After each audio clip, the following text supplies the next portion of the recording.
Ikhwani fiddin, a'azakumullah, kaum muslimin rahimani wa rahimakumullah. Padahal kekosongan sebuah negara, bahkan sebuah daerah kecil sekalipun, kekosongan dari kepemimpinan itu adalah bahaya besar, kerusakan yang besar. Sampai Syekhul Islam Ibnu Taimiyah rahimahullah menyatakan sungguh 40 tahun dengan penguasa yang zalim lebih baik daripada semalam tanpa penguasa.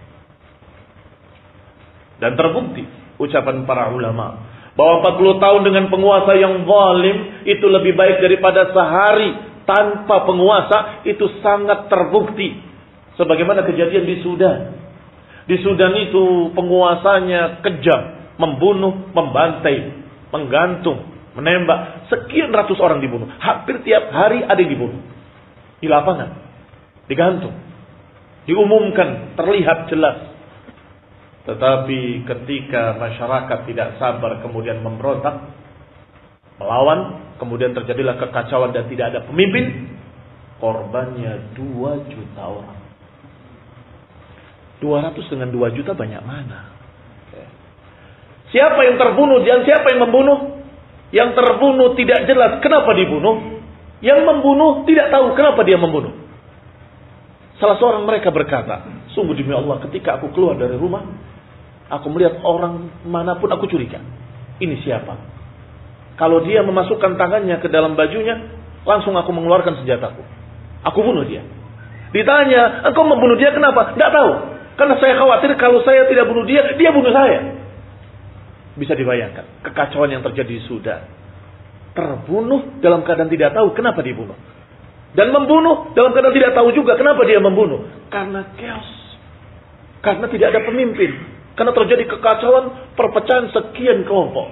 Maka demi Allah, berita-berita simpang siur yang menyatakan Indonesia akan menjadi seperti Suriah, akan menjadi seperti ini. Wallahi saya berdoa terus-menerus mudah-mudahan tidak terjadi. Karena itu mengerikan.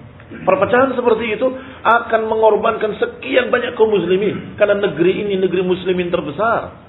Walaupun di pusat Islam, di Hijaz, di Mekah, Madinah dan sebagainya, jumlahnya tidak sebanyak di Indonesia kaum muslimin. Maka Indonesia itu sungguh negara kaum muslimin yang sangat diperhitungkan oleh musuh-musuh Islam. Lagi pula bagi mereka-mereka yang non-Islam, saya harapkan tidak curiga dan tidak kemudian takut kalau ajaran Islam itu tegak. Sebab jangan salah paham bahwa Islam tidak mengajarkan untuk membantai manusia atau membunuh orang yang selain Islam. Tidak. Itu bukan ajaran Islam. Ajaran Islam itu mengajarkan untuk mengajak manusia ke dalam Islam. Kalau tidak mau, la ikraha fid din. Tidak ada paksaan dalam agama. Kalau mereka, orang-orang kafir ini, dalam keadaan di dalam satu negara, di bawah satu pimpinan, maka mereka dikatakan dengan kafir dhimmi.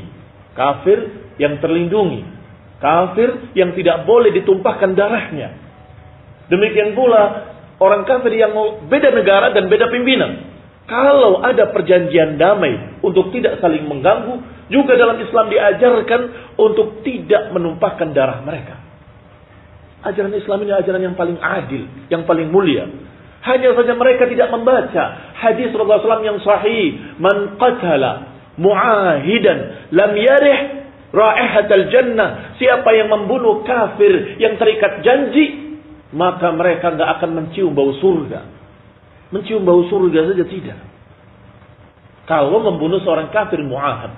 Dalam riwayat disebutkan man qatala dhimmiyan. Siapa yang membunuh kafir dhimmi, kafir yang terlindungi, maka tidak akan mencium bau surga. Itu sudah 2, mu'ahad dan dhimmi.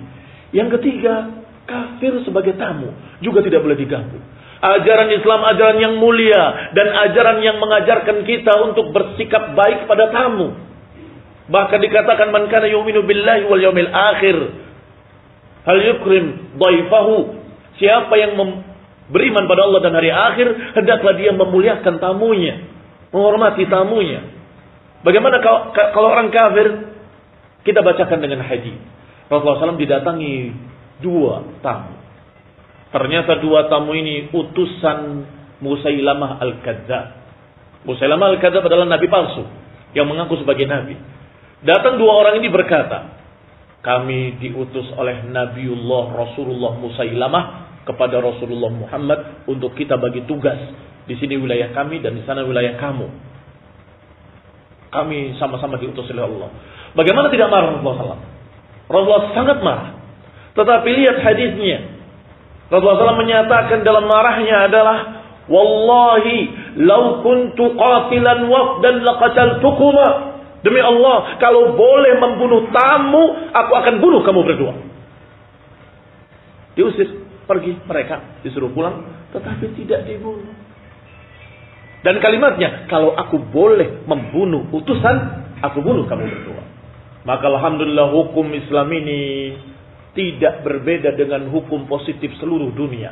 Kalau yang namanya utusan, tidak boleh dibunuh. Yang namanya tamu, nggak boleh dibunuh. Walaupun ini dalam keadaan sedang perang, kemudian mereka mengutus untuk berbicara, tidak boleh diganggu.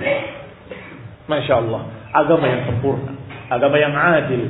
Hanya saja sebagian orang yang tidak punya ilmu nggak tahu, hanya punya emosi, tidak punya ilmu. Itulah kaum teroris Khawarij. Nasallahu salamah wal afiyah. Wa Allah ta'ala ayyahdiyana wa yahdiyahum wa yahdil muslimina jami'an ila sawa'is sabil.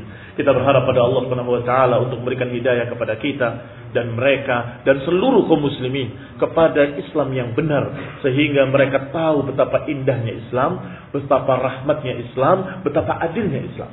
Amin. Wa sallallahu Muhammadin wa ala alihi wa ashabihi wa sallam tasliman katsira. Subhanakallahumma wa bihamdik, asyhadu an la ilaha illa anta, astaghfiruka wa atubu ilaik. Wassalamu alaikum warahmatullahi wabarakatuh.